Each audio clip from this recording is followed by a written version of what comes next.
Ao vivo. Muito bem, muito bem, muito bem, muito bem. Estamos aqui ao vivo, pessoal. É um prazer estar com vocês conversando hoje. Vamos esperar um pouquinho só para começar, deixar todo mundo entrar, né? O pessoal dos grupos, todo mundo que está sendo avisado agora, pessoal do Instagram.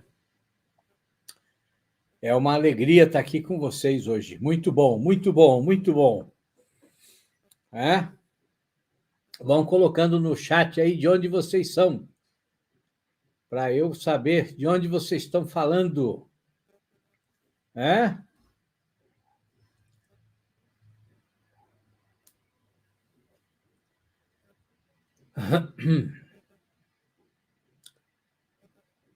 Muito bem, muito bem. Floripa. Brasil é ótimo. Rio de Janeiro, Curitiba, Guarulhos, Criciúma, Florianópolis, Belém, Fortaleza, Sergipe, Campinas. Muito bem, muito bem. Ceará, Minas Gerais, Belo Horizonte, Rio Verde, Goiás, Nova Iguaçu. Que maravilha! Cabo Verde. Puxa vida, tem gente de longe, hein? Obrigado, Diandra. Muito bem, muito bem. Barbacena, que beleza. Porto Alegre, Paraíba, Bahia. Poxa vida, tem gente do país inteiro aqui hoje, né? Olha, é uma imensa alegria estar com vocês, viu? Muito bom. Vamos falar aí do nosso querido professor Olavo de Carvalho, né? E vai ser uma live especial, com absoluta certeza. E mais para o meio da live, eu tenho um convidado especial que vai conversar comigo a respeito do Olavo, uma pessoa que também foi aluna do Olavo, um aluno dedicadíssimo do Olavo, que inclusive já esteve aqui no canal comigo, numa entrevista, e hoje, então, vai estar conosco aqui para conversar a respeito do Olavo. Muito bom ter todo mundo aqui.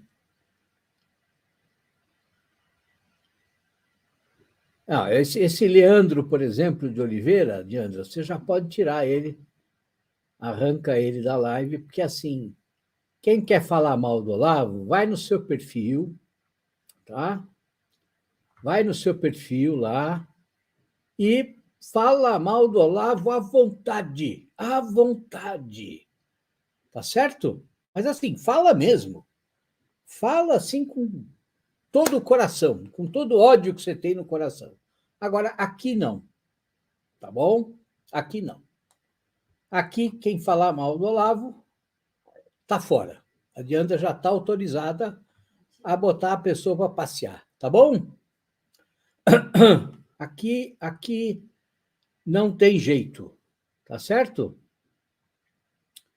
Então, assim, quem quiser falar mal do Olavo, vai falar em outra praia, não aqui, tá bom? Pode até falar, fala, mas saiba que vai cair fora, tá certo? Rapidamente, que a Diandra aqui está de olho em tudo, tá bom? Olha o Beethoven, muito bom, muito bem. É isso mesmo. Passa o facão, ou o Leônidas dizendo. Boa! É isso mesmo. Tem que passar. Porra. Acho engraçado isso, pô. O cara vem numa live para falar mal do Olavo, pô.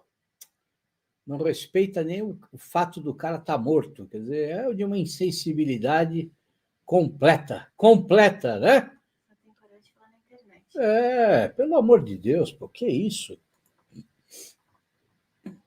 Vai no seu perfil e fala mal do Olavo. Aqui não. Aqui ninguém fala mal do Olavo. Vocês estão entendendo bem? Estou avisando para depois vocês não chorarem, porque vocês vão ser expulsos da live. Tá certo?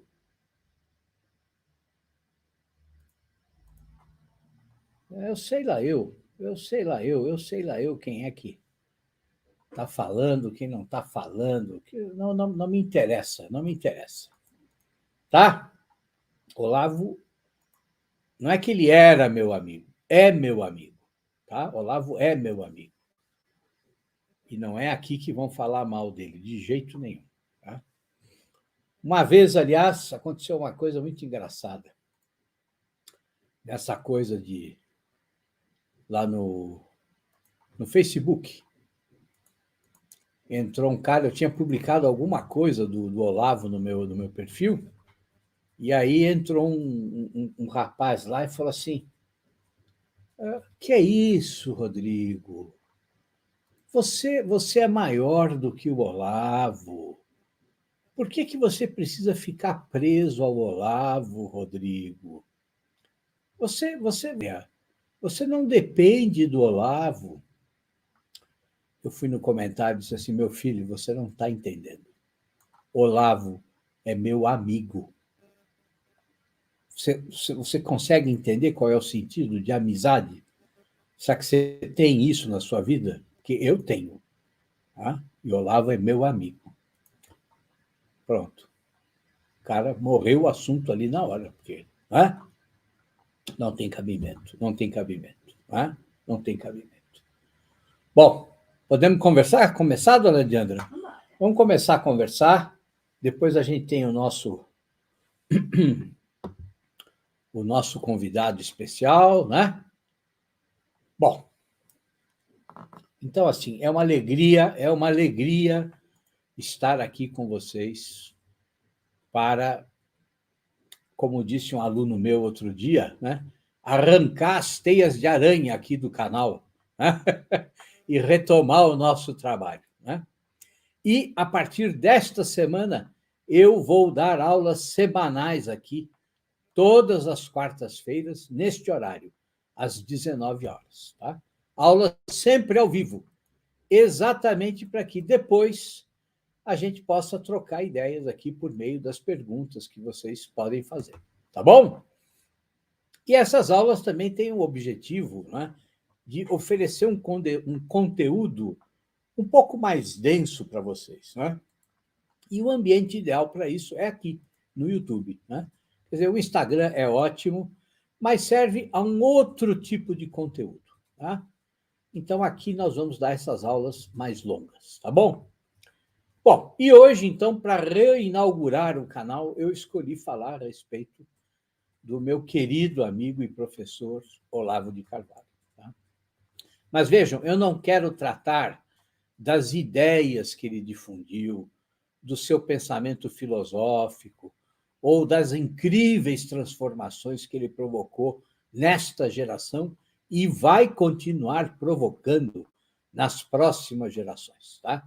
Então, assim, isso aqui não é uma aula a respeito do filósofo Olavo de Carvalho, mas é uma aula a respeito do Olavo que transformou a minha vida. Não é nem uma aula, é um testemunho.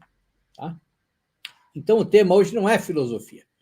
O meu objetivo é muito mais simples. Eu quero contar para vocês o que o Olavo me ensinou. Tá? Mas não em termos de ensinamentos filosóficos, não. Eu quero conversar com vocês a respeito da transformação que o Olavo provocou na minha vida. Tá? E enquanto eu estava aqui pensando no que eu ia falar para vocês, né, começando a pensar como é que eu iria abordar a minha relação com o Olavo. Mas aí eu percebi que, assim, que se eu quisesse abarcar tudo, a gente teria que ficar aqui horas e horas e horas. Então, não dá. Eu tive que fazer um recorte. Tá? E concentrar as minhas lembranças naquilo que é profundamente pessoal para mim. Tá? Bom, então vejam, eu comecei a prestar atenção no Olavo a partir de 1996, ou seja, há quase 30 anos, quando ele lançou o Imbecil Coletivo. Tá? E eu me lembro de uma entrevista que ele deu em alguma estação de rádio, tá? Então, vejam, na época eu tinha 32 anos, mais ou menos, tá? E ainda era um militante de esquerda, tá? Bom, e aquela entrevista me impactou violentamente. E me impactou por quê? Porque o Olavo ia, pergunta a pergunta, ele ia demolindo os ícones culturais que todos nós na esquerda cultuávamos. Tá? De maneira que, assim, quando a entrevista terminou, era como se eu estivesse flutuando no vazio. Tá? Acho que essa é a imagem mais adequada para definir o que eu sentia. Tá? Eu estava no vazio. Não que eu me sentisse vazio, não é isso. Eu estava em pleno vazio, no sentido de que todas as minhas seguranças ideológicas tinham sido quebradas. Tá? E quebradas assim, sem violência, quebradas com extrema naturalidade, né? Com uma forma de pensar extremamente lúcida, que tinha desnudado um discurso que eu repetia na minha própria vida, sem pensar, de forma mecânica. Né? Bom, é claro que eu imediatamente comprei o livro, né? E devorei o livro aí em poucos dias. Agora vejam uma coisa muito interessante. Né? Quer dizer, eu já tinha contato naquela época com autores que estão muito longe de serem esquerdistas. Tá? Quer dizer, eu já tinha lido, por exemplo, pensadores russos do Isaiah Berlin, né? Que foi traduzido aqui na década de 80. Né? E tinha devorado dele também um outro livro chamado Limites da Utopia, né? Um livro excelente. Bom, mas nenhum desses livros tinha causado em mim o impacto que o Olavo produziu. E assim, o motivo disso me parece muito evidente. Né? Quer dizer, o Berlin ele fala em termos conceituais. E ainda que o seu pensamento possa ser aí, digamos que, traduzido para a realidade brasileira, isso pressupõe um filtro intelectual adequado, né? Uma vontade intelectual adequada. Coisas que eu não tinha na época. Né? Exatamente por quê? Porque eu estava lá com as minhas próprias ideias obscurecidas pela ideologia esquerdista. Né? Então, assim, uma coisa é você pensar a respeito de algo, né? Mas pensar aí de maneira intelectual, de maneira artificial, né? Sem introjetar aquele pensamento no centro da sua vida. E é o que eu fazia com os livros do Berlin e de outros autores. Né? E outra coisa muito, muito diferente é você transportar as ideias para a sua vida integral, para o seu cotidiano, né? para o núcleo da sua existência.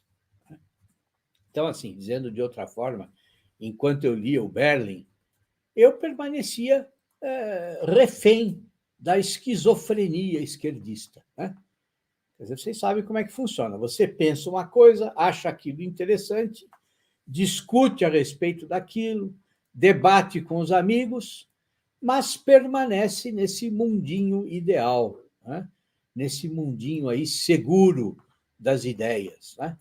Esse mundinho que não afeta a sua vida, mas serve só como um enfeite, como um perfume que você usa para mostrar como você, confirmando o cinismo típico de todo esquerdista, né? Como você consegue dialogar com diferentes ideias, né? Ainda que, se acontecesse uma revolução, você não pensaria duas vezes em acabar com a vida de todos os intelectuais que pensam de maneira diferente da sua. Né? É, é o comportamento cínico da esquerda. Né? Agora, com o Olavo, não. Quer dizer, o imbecil coletivo foi um soco no meu estômago. Ele foi um rompimento existencial com as minhas seguranças intelectuais. Quer dizer, a partir desse momento, né, eu iniciei um lento rompimento com a esquerda. Tá? Eu já não conseguia ver com naturalidade o que a esquerda defendia. Mas esse rompimento só se tornou definitivo em 2002, com a eleição do Lula à presidência da República. Eu não vou entrar aqui nos detalhes desse rompimento, que teve várias fases, tá? Mas, assim, quem sabe um dia, num próximo vídeo, eu conto para vocês. Mas, assim, essa é só bobagem, isso é só historinha. E, com certeza, muitos de vocês, quando conheceram o Olavo, também mudaram. Né? Quer dizer, eu não sei os processos pelos quais vocês passaram, tá? Mas eu sou testemunha, por exemplo, de dezenas de pessoas que foram convertidas pelo Olavo. Né? Pessoas que tinham abandonado a igreja, tinham abandonado o cristianismo e retornaram e revisaram suas vidas. Tá? Então, assim, existia algo no Olavo que transformava as pessoas, que fazia elas acreditarem em algo superior. Tá? E milhares de pessoas foram impactadas. Tá? Por quê? Porque ele não era só um polemista de internet, como muita gente acha. Né? Não, ele realmente ia muito além. Né? Quer dizer, a verdade é que ele estampava nos seus gestos, nas suas falas, né, aquilo que ele era. Isso modificava as pessoas, tornava as pessoas melhores do que elas eram. Tá? Então, assim, escrevam para mim aqui no chat como é que o Olavo mudou a vida de vocês. Escrevam para mim. Eu quero saber como é que esse homem modificou, muitas vezes radicalmente, a vida de vocês. Quer dizer, o que ele fez vocês perceberem? Digam para mim, que eu quero ler aqui.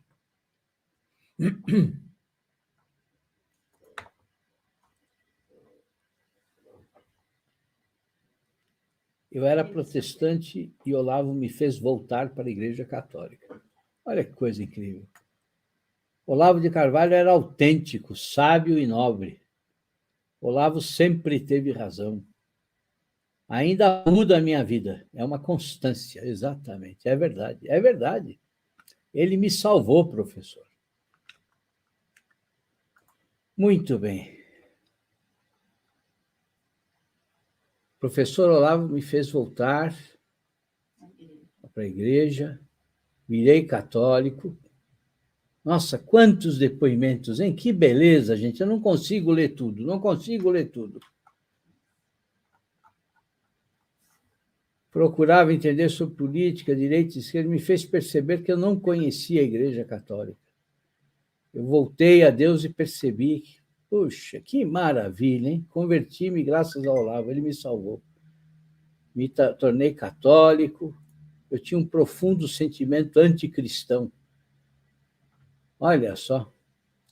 Mas eu, católico, conheci Paulo e Ricardo, e o amor por Deus, retornei ao Pai por ele. Muito bom. Os demais filósofos brasileiros são só meros repetidores dos outros, é verdade. Olavo me fez entender o propósito da vida, entendi sobre a eternidade. Que maravilha, hein? Olha aí, mudou lendo o mínimo. Muito bom, muito bom. Poxa vida. Eu era católico de IBGE. É isso aí, todo mundo era católico de IBGE. Nossa, Olavo tirou você das drogas. Olha, eu era comunista, ateu. Que maravilha, puxa vida. Muito bom, muito bom. Tirou-me a angústia que a sociedade envolta. Muito bom. Puxa vida. Ah, pelas mãos do grande José Munir. Grande Munir, grande Munir. Queria muito ter conhecido o Munir pessoalmente. Muito bom, muito bom. Que maravilha, hein?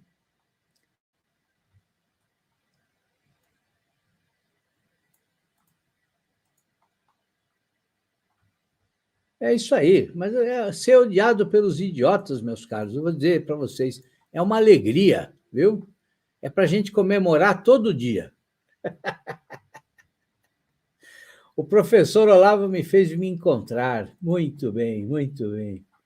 Muito bom, modificou a minha vida. Olha, é uma coisa incrível, é uma coisa maravilhosa, né? Muito bom, muito bom, muito bom. Eu fico muito feliz com isso. Puxa vida. Olavo me fez amar a verdade. É isso mesmo, é verdade. Eu vou falar a respeito disso aqui hoje. Tá? Vou falar a respeito disso. Muito bom, gente, muito bom. Olha, imaginem só que nós estamos aqui com quase 500 pessoas, tá?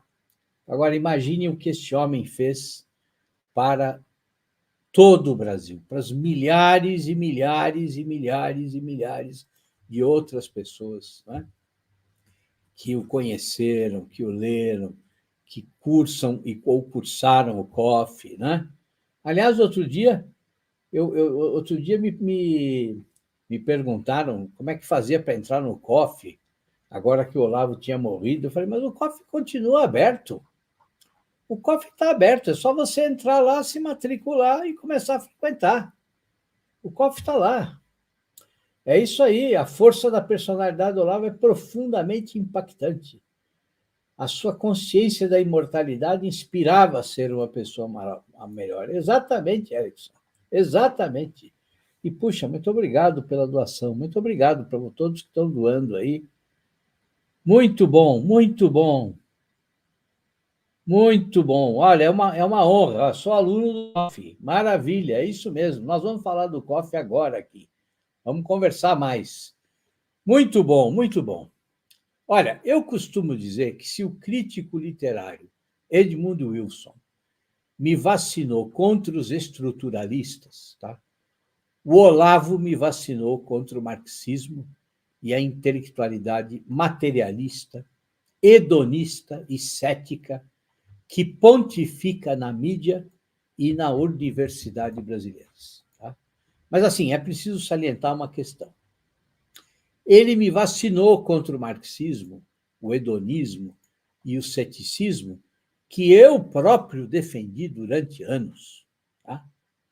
Quer dizer, eu ainda não tinha rompido com a esquerda, mas o pensamento do Olavo permanecia me incomodando, tá?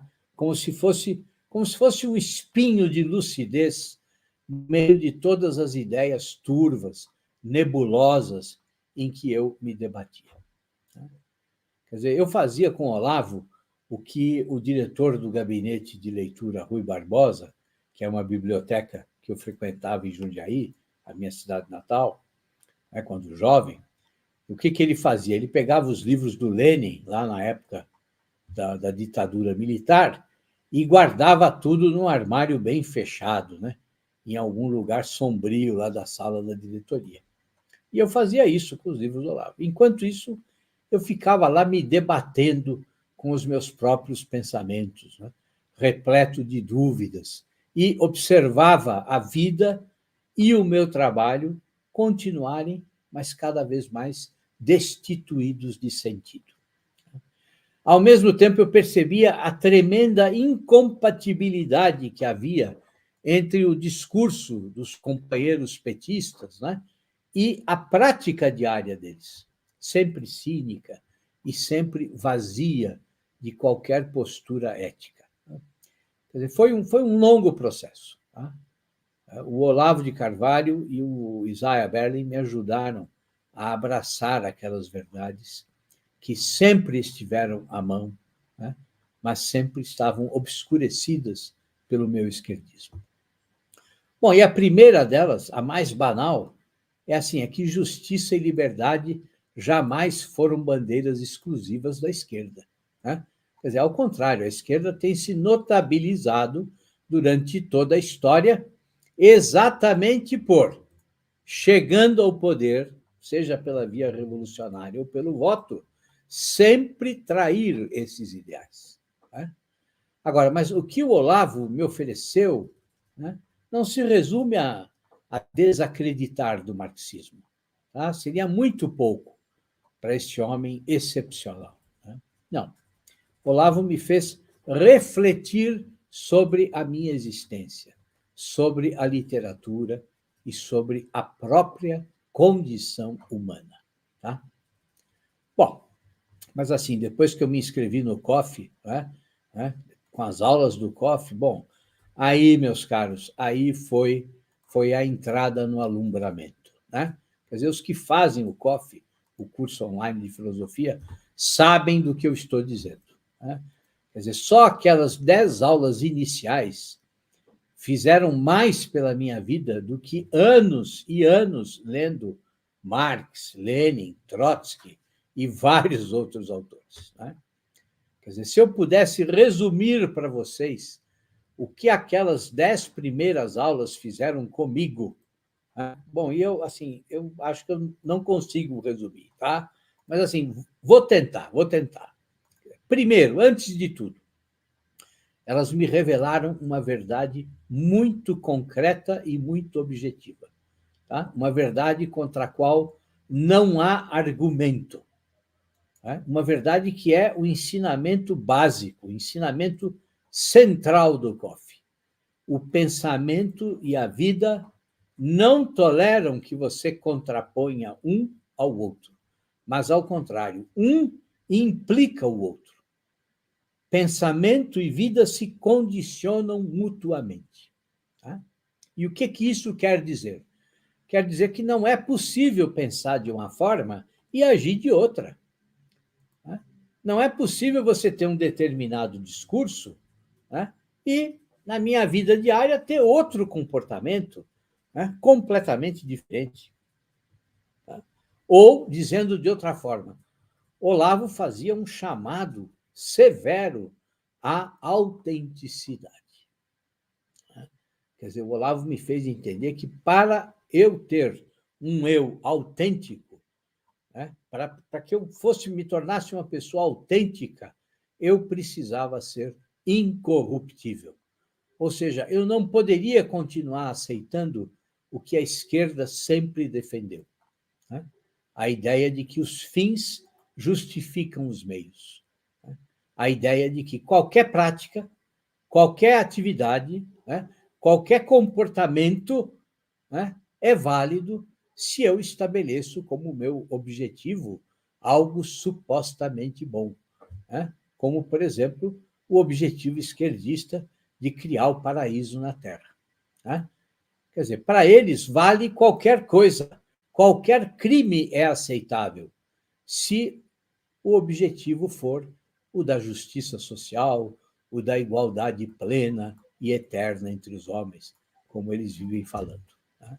Então, o Olavo me arrancou da mentira, né? Quer dizer, ele me mostrou que sair da esquizofrenia esquerdista é assumir um eu incorruptível. Porque quando eu assumo o que eu sou, então a minha vida me pertence. Então, e só então, eu estou pronto para cumprir o meu destino, a minha vocação, né? Bom, e qual é a consequência desse ensinamento? Bom, a consequência, meus caros, é avassaladora, porque destrói qualquer possibilidade de relativismo. Porque o relativismo é, na verdade, o ceticismo, mas o ceticismo como uma atitude definitiva de vida. E se o ceticismo absoluto é o único comportamento aceitável, bom, então o espírito humano não pode atingir nenhuma certeza, nenhuma verdade, né? Quer dizer, e ele está condenado a viver numa dúvida permanente a respeito de tudo, né? O que significa, em última instância, que nós jamais, né, poderemos compreender a nós mesmos, aos outros e à própria realidade. Ou seja, aceitar uma coisa dessas é um suicídio cognitivo. É aceitar que nós estamos condenados a uma cegueira permanente, né? Quer dizer, é aceitar o suicídio do espírito. Bom, o Olavo também me mostrou que a nossa vida tem, sim, uma dimensão transcendente. A nossa vida sai de si mesma e participa de algo que não é ela. Ou seja, a vida consiste em ser mais do que a vida biológica, né? Agora, se a vida humana tem duas faces, uma biológica e outra espiritual, como é que isso interfere na minha existência? O que isso mudava na minha vida? Que era a vida de um crítico literário, de um editor, de um professor de escrita e de literatura. O que isso mudava? Bom, isso me dizia que eu deveria, antes de tudo, abandonar o que a gente chama de bizantinismo.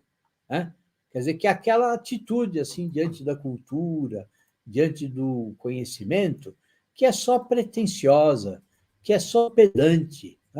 Por quê? Porque não produz nada vital, nada ético, nada verdadeiro.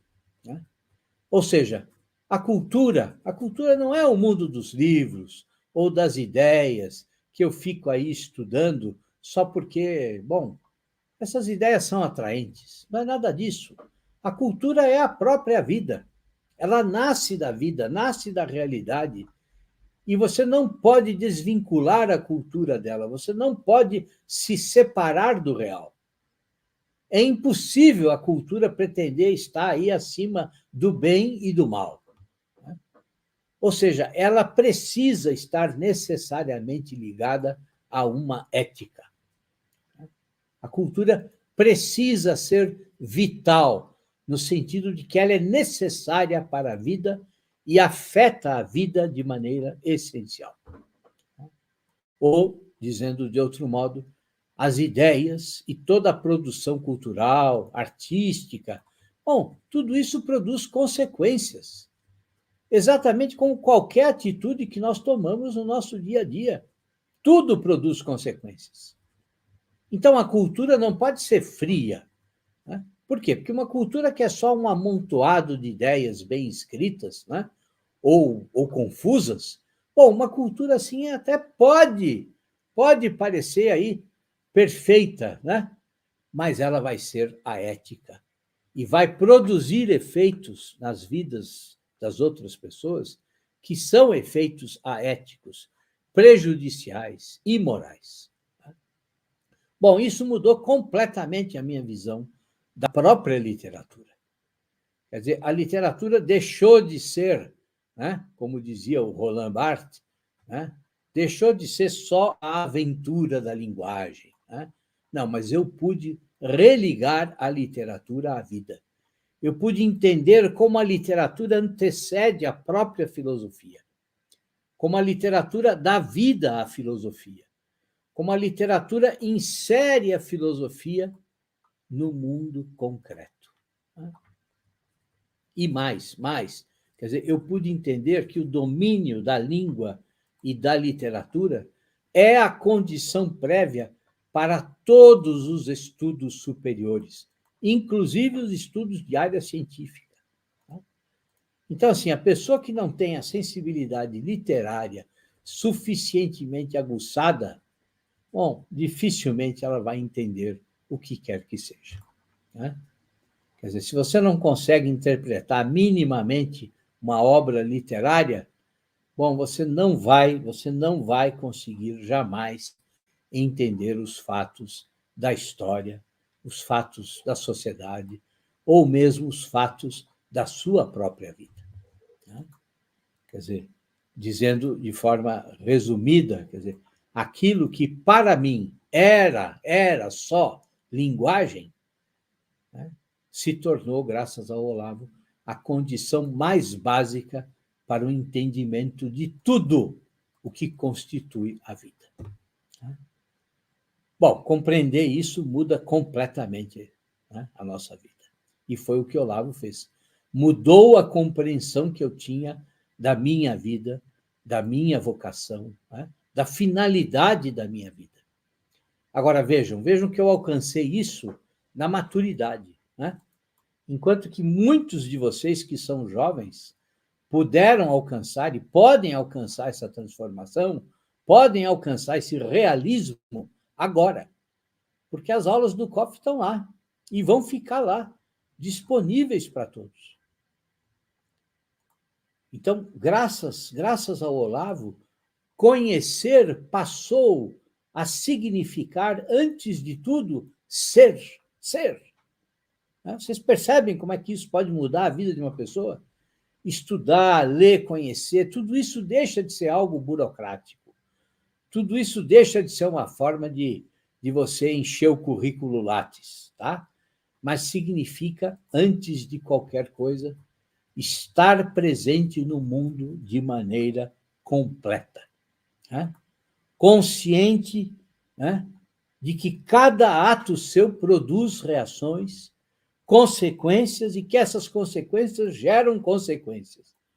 E que, portanto, cada mínima parte do nosso conhecimento exige um compromisso ético. Ético. Isso, para mim, foi algo libertador. Foi libertador. Porque, assim, de certa forma, eu já percebia essas coisas quando, na faculdade, né, eu lia lá os estruturalistas, né, aqueles semiologistas, os pós-estruturalistas, né? Mas só depois eu entendi por que aquilo tudo me entediava profundamente. Né? Por que aquilo tudo me parecia extremamente artificial? E compreendi graças ao Olavo. Ele me confirmou isso. Ele chegou e disse, bom, sabe isso que você sempre pensou e nunca conseguiu verbalizar? Assim, pois é, não é só possível ter essas ideias que você tem, mas você pode viver essas ideias. E essas ideias para as quais eu estou dando forma com as minhas aulas, ele disse, essas ideias são as verdadeiras, as corretas. Então, assim, falando claramente, né, quer dizer, as aulas dele me davam coragem. Né, fizeram renascer em mim o homem que dormia, né, o homem que eu tinha esquecido, né, quem era. Quer dizer, ele me mostrava a cada aula do COF que era possível ser corajoso, ir contra as ideias da maioria, sofrer as consequências dessas escolhas e viver com alegria, sem o peso de estar acorrentado a um amontoado de mentiras, de superficialidades, ou dependendo da aprovação dos outros. Tá? E isso, meus caros, só tem um nome só, autenticidade. Tá? Mas me digam aqui, quem é aqui aluno do COF? Quem for aluno do COF, diga aqui para mim no chat, qual foi a aula mais marcante? Qual foi o tema mais marcante das aulas? Escrevam para mim que eu quero saber. Estou na 4ª aula do COF, estou impactado. Motivo a todos fazerem o seminário da filosofia com o saudoso professor Olavo. Somos provocados a ser transformados. Excelente. É exatamente isso. O COF é isso. Olha lá, o outro está na aula 7. Muito bom. É isso aí. Não tem problema. O negócio é começar.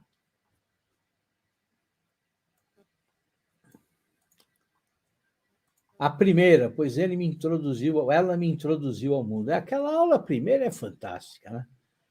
As 10 aulas são fantásticas. Né? A primeira aula é um soco na cara, é isso mesmo. É verdade. É isso. Sou aluno do COF, aula 30. Maravilha, Goulart. Muito bom. Estou na 3ª aula. Beleza, beleza. Muito bom. A penúltima aula sobre paralaxe cognitiva. Puxa vida. Muito bom, hein, Bruno? A aula das 12 camadas, o Vinícius. É isso aí, minha gente. Aula 1, necrológio, famoso, né? Putz, exercício bom aquele, muito bom. Lavelle, sobre a liberdade do espírito, muito bom. E Guénon, sobre o esoterismo, o significado do catolicismo, a religião comparada. Olha o Joselito, primeira aula, que porrada. É isso mesmo. A primeira aula é uma porrada tremenda, é uma maravilha. Olha lá o Samuel, está na 5ª aula. Muito bom. Puxa vida, hein? Que beleza. Muito bom, hein? Todo mundo aqui estudando no COF. Que maravilha. Muito bom, muito bom. Mas e o tema? E o tema? Qual foi? Tem algum tema especial que chamou a atenção de vocês? Tem algum tema especial que marcou a vida de vocês? Aula sobre a consciência da imortalidade, é verdade. Ele tem até um curso sobre isso. Aula das 12 camadas. Pô, aula fantástica. Sim, sim. Aula 11, quando ele diz, lute e busque a sua independência. Ali tudo mudou. É isso mesmo. Sempre tive medo de fazer o COF pela complexidade do pensamento do professor. Iniciei e já fiz meu primeiro necológico. Estou muito feliz. Muito bom, Felipe. Ótimo. Você vai ver que não tem complexidade nenhuma. Olavo é cristalino, cristalino. Olavo é uma maravilha. O livro do Lavelli foi um dos mais marcantes, sem dúvida. Aliás, Olavo introduziu uma infinidade de autores incríveis no mercado editorial brasileiro. Né? Gente completamente desconhecida, né? Muitos esquecidos, né? Mas muitos absolutamente desconhecidos. Né? Quer dizer, esse é um trabalho incrível dele, né? Incrível. Tá? Fenômeno do esoterismo. Aula 54, porque ele respondeu uma pergunta minha. Tá certo, Saliba, é isso aí. É isso aí. Idem velho, idem nole, é isso mesmo, é isso mesmo, é isso mesmo. O conhecimento sobre a ciência me chamou a atenção. Maravilha. Toda vez que ele falava sobre a verdade. É isso mesmo, é isso mesmo. Muito bom. Eu gostei muito do curso de Introdução à História da Filosofia. Nunca vi nada igual. Era uma coisa incrível, uma coisa incrível, uma coisa incrível. Raízes da Modernidade, também um curso incrível, né? Mas a aula 1 é isso, a aula 1 do autoconhecimento não é brincadeira, não. Sempre que ele foca exatamente a importância da experiência literária. Ele e o senhor me fizeram voltar a ler. Puxa, que orgulho, Jefferson. Muito obrigado, meu querido. Muito obrigado. É uma honra para mim. Pode ter certeza que se eu faço isso, é porque eu aprendi com ele. Pode ter certeza absoluta disso. Muito bom, muito bom, muito bom. O que eu mais gostava era quando ele falava de literatura. Foi por ele que conheci o professor Gurgel. Ah, Aline, você é um doce. Muito obrigado, Aline. Puxa vida. Muito bom, muito bom. Poxa vida, nós estamos com quase 600 pessoas aqui. Que maravilha, gente. Que maravilha. Olavo é isso. Olavo reúne gente até debaixo de tempestade. Ele era irresistível, pô, irresistível. Puxa, era uma figura excepcional, uma figura excepcional. Olavo era um negócio assim que ainda vai aparecer. Quem é que vai definir o Olavo? Estou indo para a segunda aula do COF. O necrológio é o que mais me tocou, mas antes fiz o curso Ciência Política, Saber, Prever e Poder. Muito bom, muito bom. É isso aí. É isso aí. Bom, mas vejam assim, nesse período eu ainda não conhecia o Olavo pessoalmente. Tá? Isso só ocorreu mais tarde, no primeiro encontro de intelectuais na Virgínia, no ano de 2013. Tá? Agora, ele já conhecia o meu trabalho. Tá? Quando eu lancei, em 2012, o meu primeiro livro, né? O Muita Retórica, Pouca Literatura, né? Bom, um belo dia, sem que eu esperasse, ele elogiou meu trabalho publicamente. Né? E elogiou com toda aquela generosidade, né? Que só ele era capaz de ter. De maneira que, assim, quando a gente se encontrou, bom, já havia ali uma afinidade intelectual. Né? E, a partir desse primeiro encontro, né, o que eram ideias coincidentes, bom, isso acabou se transformando numa grande amizade. Né? Quer dizer, a partir do momento em que nós nos abraçamos, eu vi que eu tinha diante de mim alguém que seria muito mais do que um amigo, né? Mas seria um irmão, um irmão. Quer dizer, eu vi que eu poderia contar com ele a qualquer momento, né? Em qualquer situação. Bom, e vocês certamente, a maioria de vocês talvez só conheça aí o Olavo polemista, o Olavo filósofo, né? O intelectual extremamente corajoso, né? Mas assim, eu pude ver o coração desse homem, né? Eu pude ver a verdade que ele era. E a verdade transbordava dele a cada conversa, a cada risada, né? A cada história que ele contava. Bom, e ele era um grande contador de histórias. Né? Era uma pessoa divertidíssima. Né? Olavo era uma pessoa apaixonante. Né? Ele era capaz de ficar horas e horas também alheio a tudo, lendo ou escrevendo. Né? E podia ficar alheio a tudo, mesmo no meio da maior confusão, do barulho, das brincadeiras dos netos na biblioteca. E aquele homem também era capaz de se emocionar com extrema facilidade. Né? Era capaz de passar horas ouvindo os seus compositores preferidos, os seus cantores preferidos. Né?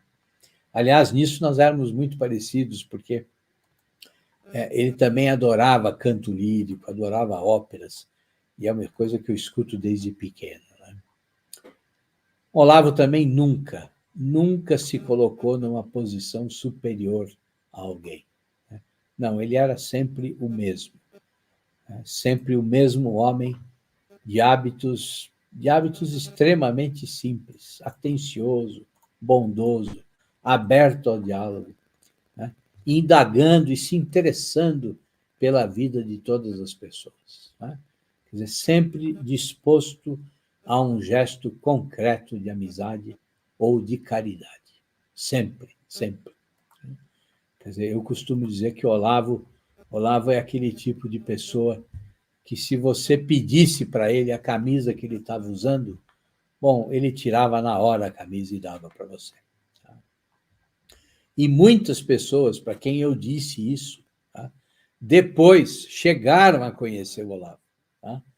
E ficaram surpresas, porque viram que essas palavras não eram só uma metáfora, não, mas eram a mais pura realidade. Não havia limites para a generosidade do Olavo. Tá? Assim, tem alguém aqui agora que conheceu pessoalmente Olavo? Alguém que participou dos cursos presenciais lá na Virgínia? Assim, se tem, coloca aqui para mim. Qual foi a sua impressão quando você conheceu o Olavo pessoalmente? Digam para mim o que marcou vocês no encontro pessoal com o Olavo.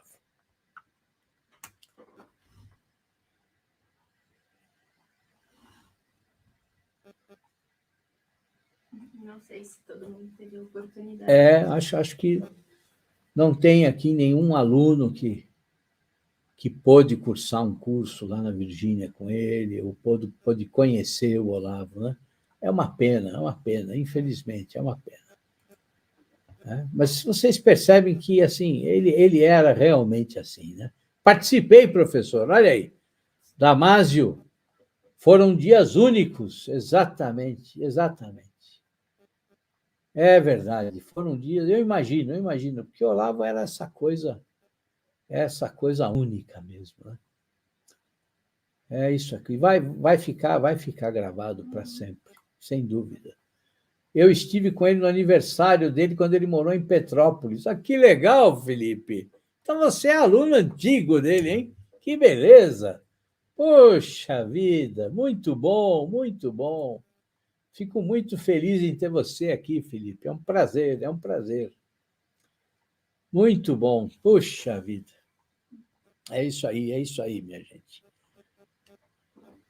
Planejava conhecer em 2021 em uma viagem aos Estados Unidos, mas aí veio a pandemia. Essa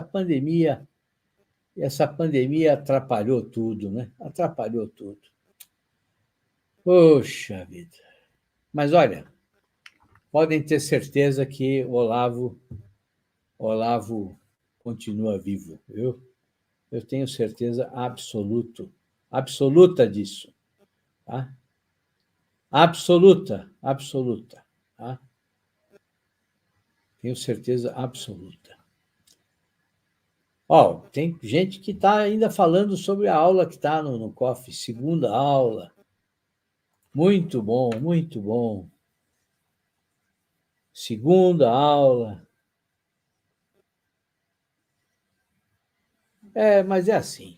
Bom, mas depois desse primeiro encontro, né, a gente voltou a se encontrar mais 3 vezes. E na última, há cerca de 2 anos, né, eu fiquei um mês inteiro convivendo com ele, gravando entrevistas diárias para um livro que vai ser publicado em breve. Bom, e nessa última visita eu tive uma experiência muito difícil e muito triste. Eu pude ver o Olavo em toda a sua fragilidade, né? Em toda a sua plena humanidade, né? Fragilizado pela doença, abatido lá num leito de hospital. Né? Mas assim mesmo, com aquela alegria dele que era inabalável. Né? E depois que ele saiu do hospital, antes da gente retomar as entrevistas, né? Uma noite ele me chamou lá no quarto dele e nós ficamos ali, né? A Roxane, a esposa dele, a Leila, que é uma das filhas, e a Mariana, que é a secretária do Olavo. Né? Ele lá deitado na cama, ainda abatido, né? Ele sorria, apertava as nossas mãos, né? E ficava repetindo: olha, gente, isso aqui é o melhor da vida. Né? O melhor da vida é a gente estar aqui unido. Isso aqui é o melhor que um homem pode ter. Né? A gente estar aqui juntos, em família. Assim, esse era o Olavo. Né? Muito maior do que qualquer polêmica. Né? Muito, muito, infinitamente maior do que qualquer discussão nas redes sociais. Né? Quer dizer, conviver com esse homem me fez crescer não só intelectualmente, né? Mas moralmente, moralmente. Eu estou muito, muito longe de ser um estudioso da sua obra, né? De ser um profundo conhecedor dos seus textos. Tá? Muito, muito longe. Mas ele me deixou essa herança de verdadeira amizade, né? Essa herança de integridade moral. Tá? Eu ainda ouço, né, aquelas gargalhadas magníficas dele. Né? Ainda posso ver aquele homem destituído de qualquer preconceito. Né? Um homem, em termos morais e intelectuais, infinitamente superior ao que eu sou. E posso dizer a vocês que, assim, toda a minha gratidão sempre vai ser menor do que tudo o que ele realmente merece. Mas, assim, eu não quero terminar essa conversa com vocês sem lembrar de uma pessoa essencial na vida do Olavo, né? Que é a Roxane. Né? Preciso falar dessa mulher incrível, né? Que cuidava dele com uma doçura, com uma delicadeza, né? Insuperável. A Roxane era a sombra carinhosa que dava vida ao Olavo. Né? E eles viviam como se fossem 2 namorados. Né? Como se eles tivessem se conhecido assim há poucos minutos. Né?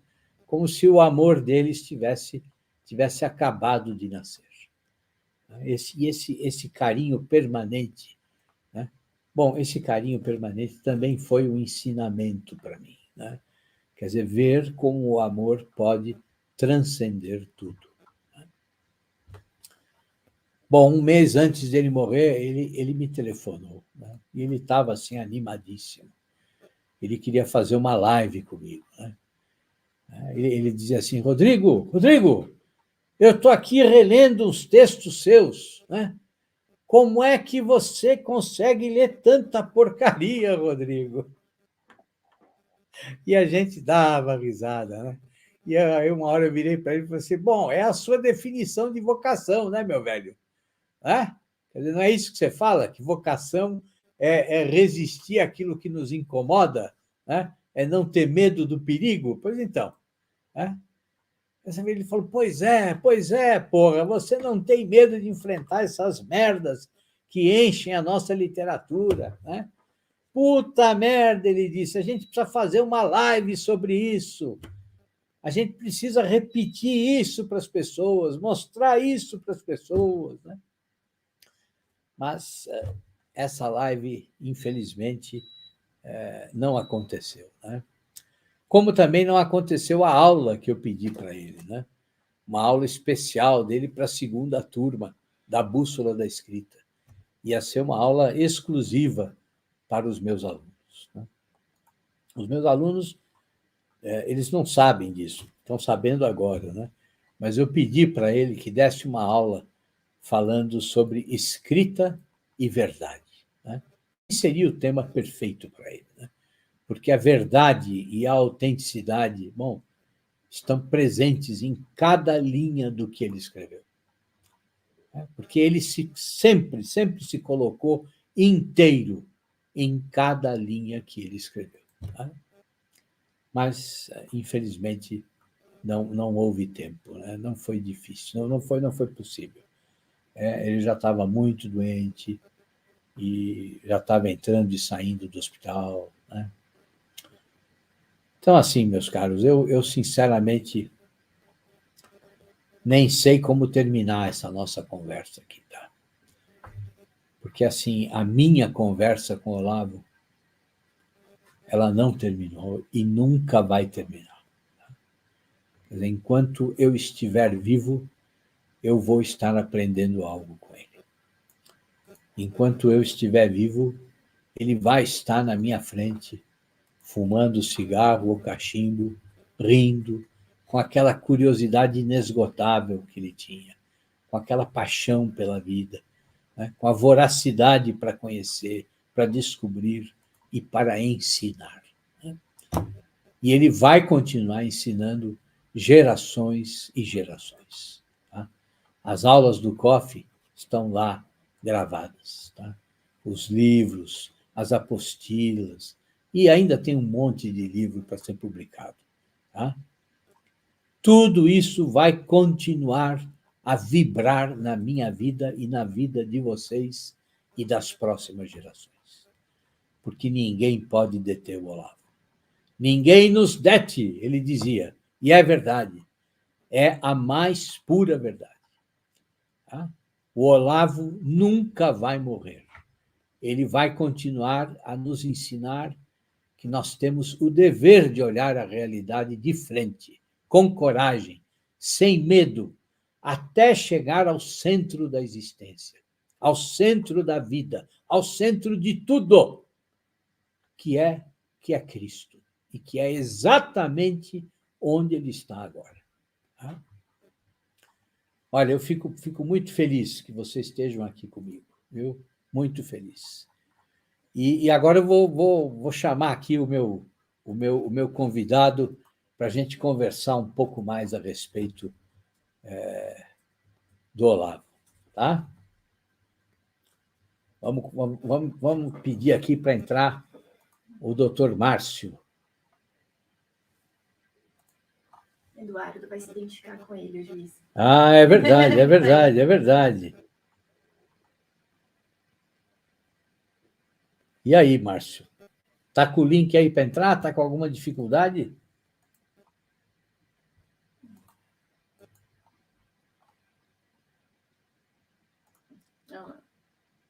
Não posso dizer que fui aluno lá, mas a verdade é que todas as vezes que pensei que estava forçando a barra, queimei a língua.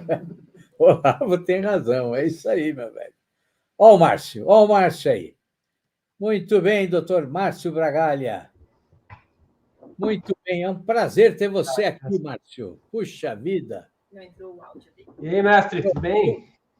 Você está sem áudio. Sem áudio? Não vai prestar, vamos ver aqui. Peraí.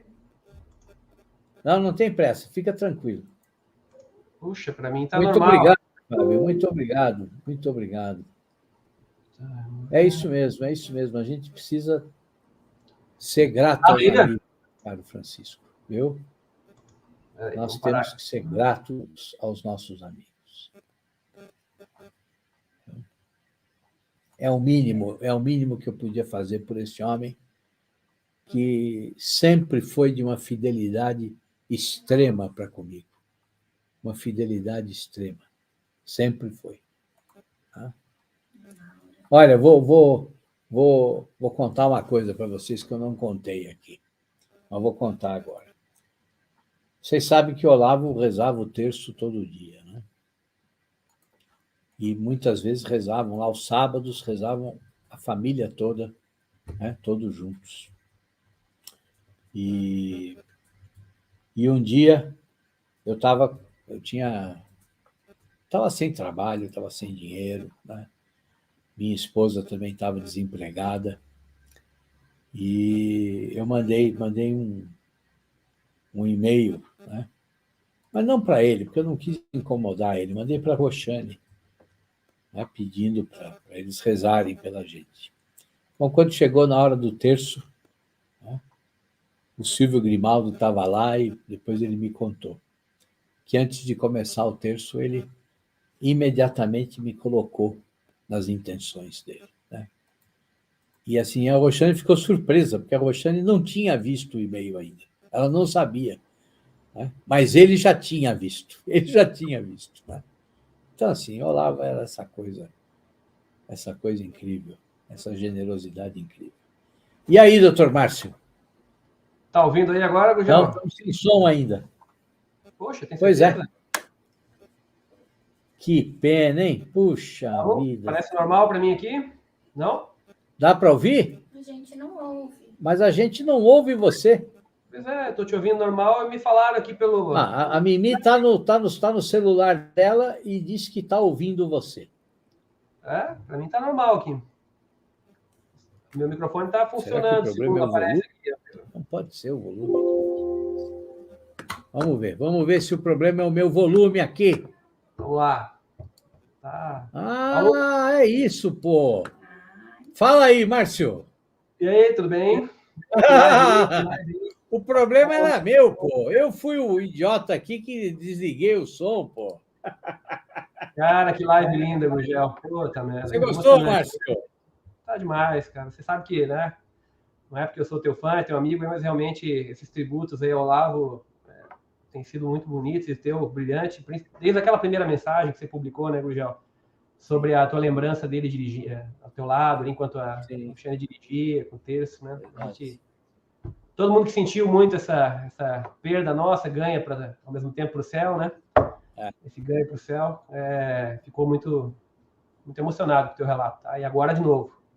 Olavo é tudo isso que você disse e mais ainda, né? Vamos ter gerações e gerações para compreender esse homem, para amar esse homem profundamente. Exatamente.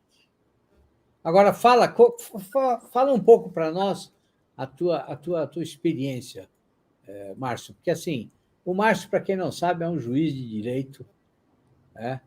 E um homem que desenvolveu um projeto maravilhoso, baseado nas aulas do Olavo, para recuperar os presos, né? Fazendo com que os presos começassem a ler literatura. Ele desenvolveu todo um projeto incrível, né? que não parou, né? E continua. E, assim, esse projeto mudou a vida aí de dezenas e dezenas de presidiários, né? Que começaram a ler aí Dostoiévski, começaram a ler uma infinidade de autores, porque o Márcio decidiu colocar lá em prática o que ele aprendeu no COF, né?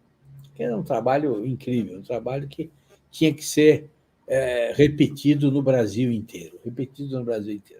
Mas, para fazer um negócio desse, precisa ter a integridade intelectual e moral do Márcio, né? O que a gente sabe que é muito raro hoje em dia, né? Mas conta para nós, Márcio. Fala da sua experiência com o Olavo. Gugel, eu conheci o Olavo, acho que mais ou menos na mesma época que você, pelos primeiros textos, né, que se tornaram assim, mais famosos dele. Sou um pouquinho mais novo que você, não muito, mas acho que sou bem mais velho que essa gurizada que eu estou vendo aqui nos comentários e empolgada, né? Isso aí a gente fica assim, né? feliz por ver essa nova geração descobrindo o Olavo agora. E Muito bom, vai ser assim, né, por décadas e décadas. Vai né? ser por décadas e décadas. É inevitável, né? A força da personalidade daquele cara é um negócio, assim, ímpar, né? Então, esse pessoal jovem aí, descobrindo o Olavo agora, é demais. Deixa a gente muito contente aí. Eles vão seguir o que o Cormac McCarthy escreveu lá na estrada, né? Carry the fire. Eles vão carregar o fogo adiante. Tá? É isso mesmo, é isso mesmo. Nós não sabemos que nós vamos muito longe ainda, mas essa pesada aí vai arrebentar com grandes trabalhos, sem dúvida, aí, seguindo o nosso professor aí. Eu descobri o Olavo na época do... Eu acho que a maior parte do pessoal descobriu com o Imbecil Coletivo, né? Com os primeiros textos, assim, mais, né? Ácidos, mais divertidos ali que o Olavo tinha, né? No início do site, ali por 97, 98, por ali, né? Eu li um pouquinho antes, tenho quase certeza, o Aristóteles Nova Perspectiva. Sim. Né? Que até tem uma versão, tem várias cópias ali, deixei uma da aquela antiga ali, né? Sim. Mas acho que nós temos que sempre mencionar que a versão mais legal, que é a da vídeo editorial, né? A versão definitiva, editor definitivo do professor, a vídeo, que é a melhor dúvida, que mais respeitou o trabalho, né? Então, inclusive segue o projeto gráfico que ele determinou, né? Eu vi o pessoal. Foi ele que escolheu as capas, tem que seguir esse padrão sempre. Então tem aquele, além do texto ser aquela explosão mental para quem tem contato pela primeira vez, né? O grande texto sobre Aristóteles, condensado, pequeno ao mesmo tempo, né? Que a gente pode ficar anos e anos lendo depois, refletindo sobre ele. Mas tinha aquela polêmica incrível, né? Você lembra no final do livro sobre aquela rejeição do trabalho que era odontológico? Sim. Negócio de matar e rir, né? Não, aquilo tudo é a prova da falência da nossa academia, né?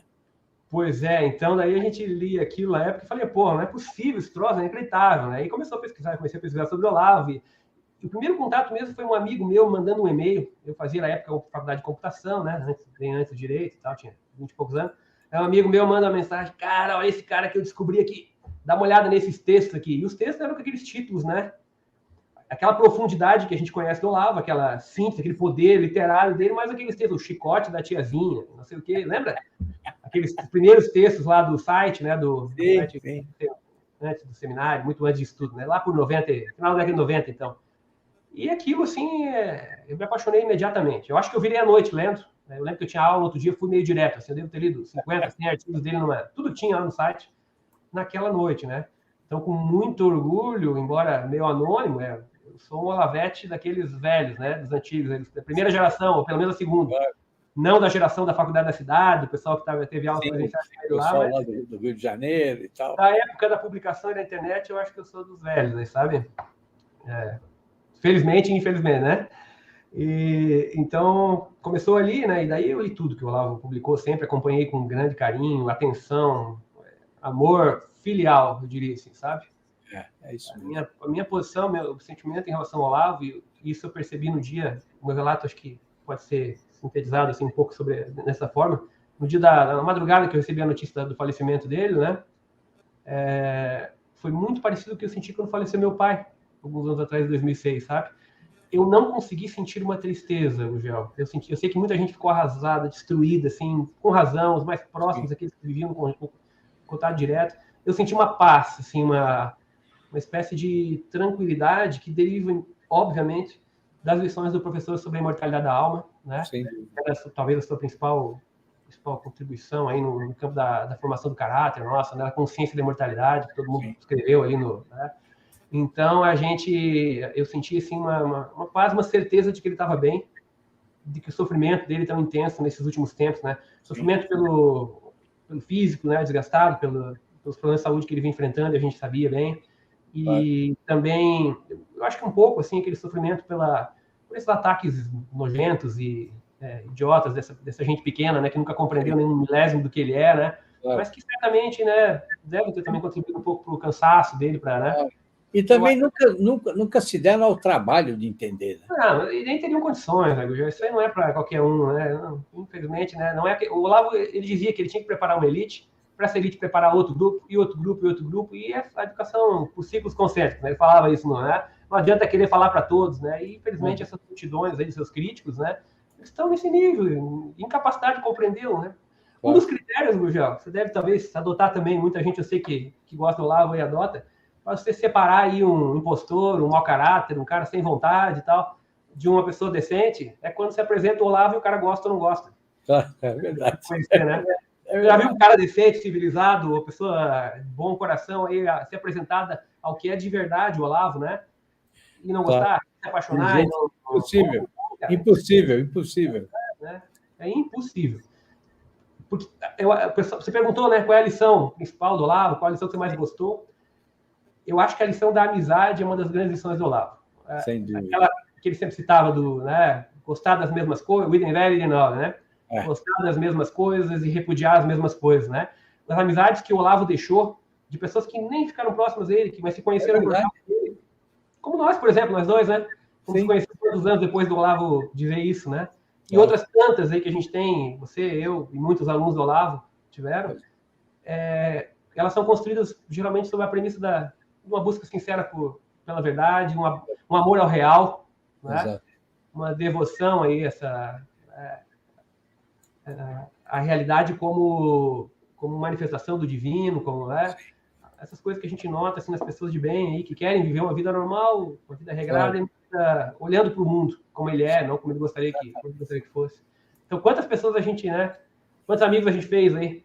Nossa, nesse meio, né? Nossa, nem me fale. Pelo amor de Deus. Então, a lição da amizade me toca muito lá, porque ele ensinou muito assim, o que procurar um amigo e de quem se aproximar e de quem se afastar. Sim. Ele dizia, né, nas aulas do COF e tal, isso, né? O nosso caso, por exemplo, a gente se viu uma vez ao vivo. Falando centenas de vezes depois. Quer dizer, se alguém entrar no nosso WhatsApp, vai achar que a gente está todo dia junto, né? Porque assim, nós nos tornamos amigos assim como que irmãos mesmo. Né? Então, assim, isso é incrível. Isso só o Olavo para conseguir construir uma coisa assim. Né? E assim, veja de uma forma indireta, né? Ele não me apresentou você, vice-versa, né? A gente ouviu falar dele, né? Em algum momento, e Deus nos colocou, né, no caminho do outro aí por alguma razão, e a gente está aí devendo essa aí, ó. Mais uma das infinitas coisas que devemos ao mestre, né? Claro. É incrível, né?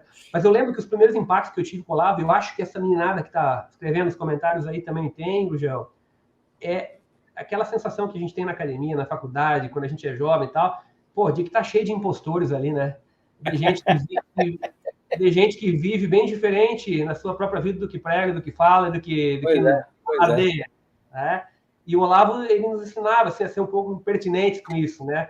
Mas não por mal, mas até por amor àquela pessoa, né? Botar os impostores nos seus devidos lugares, né? Estudar mais que eles para poder ter condições de desmascará-los, né? Por bem deles e para quem está ao redor ouvindo. Claro. Eu lembro que eu fiz alguns inimigos aí na faculdade e tal, graças ao professor Olavo, né? Mas ajudei a fazer alguma limpeza também. Ótimo, ótimo. Isso aí foi bom, né? A gente tinha que estudar bastante para poder, né? Poder se dizer aluno dele, né? Não era qualquer aluno. Mas esse é o dever de todo mundo aí, né? Que está fazendo COF, ou que já fez, quer dizer, nós sabemos, nós temos que estudar 3 vezes mais que os outros, no mínimo. Aquela humildade que o Olavo sempre inspirava, né? Nunca falar sobre o que você não sabe, não querer parecer que sabe o que sabe, e também não correr da obrigação de apontar o que você realmente sabe como verdade. E essa é uma das questões fundamentais dele também, né? Exatamente. E isso que a gente ouvia, essa humildade, a gente ouvia de um homem que transitava pelo conhecimento humano como quem passeia num parque. Meu Deus, o cara falava... tinha um conhecimento monumental, era uma coisa assombrosa. Não havia nome que você não citasse e ele não começasse a falar. Começasse a falar livremente a respeito da obra do... Quase qualquer ramo do conhecimento humano, né? Você pega da engenharia, a inteligência artificial, ao projeto da catedral, a música clássica, tudo, né? Tudo. Sempre sem empáfia, né, Gugel? Sempre com aquela elegância da pessoa que simplesmente está falando que estudou, que viu, né?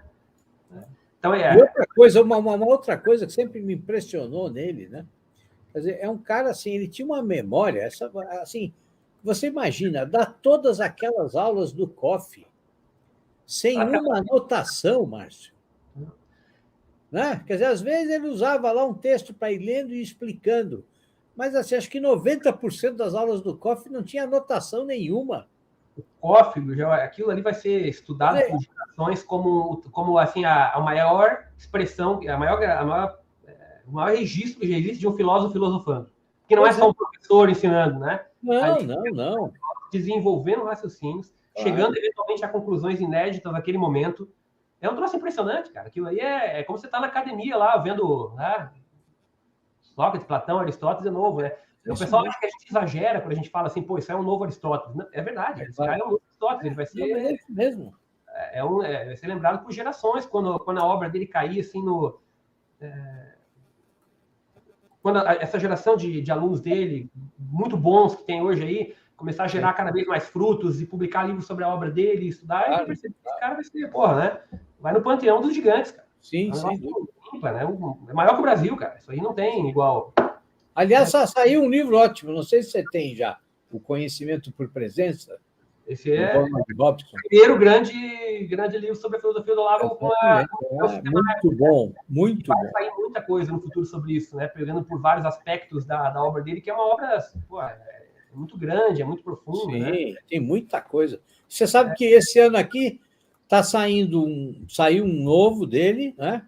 E parece que tem mais 3 ou 4 preparados para sair esse ano. Sim, estamos confiando aí no Silvio para tocar o trabalho, né? Claro. E, com certeza, né, esse papel desses alunos deles aí mais próximos e que sempre participaram muito aí da vida editorial vai ser agora mais importante que nunca, né? O Lápis é um grande editor, realmente, que tem, né? Claro. Agora que a coisa vai começar mesmo, né? O trabalho do Olavo começa agora, disse o Ítalo outro dia, né? O Dr. Ítalo Marcílio, né? Um dos grandes alunos do Olavo. Exatamente. E é verdade, em uma série de sentidos, né? Inclusive os mais espirituais possíveis, né? Claro. Eu queria explicar, já se tu me permites, um aspecto assim da profundidade do Olavo para mim e para muitas pessoas.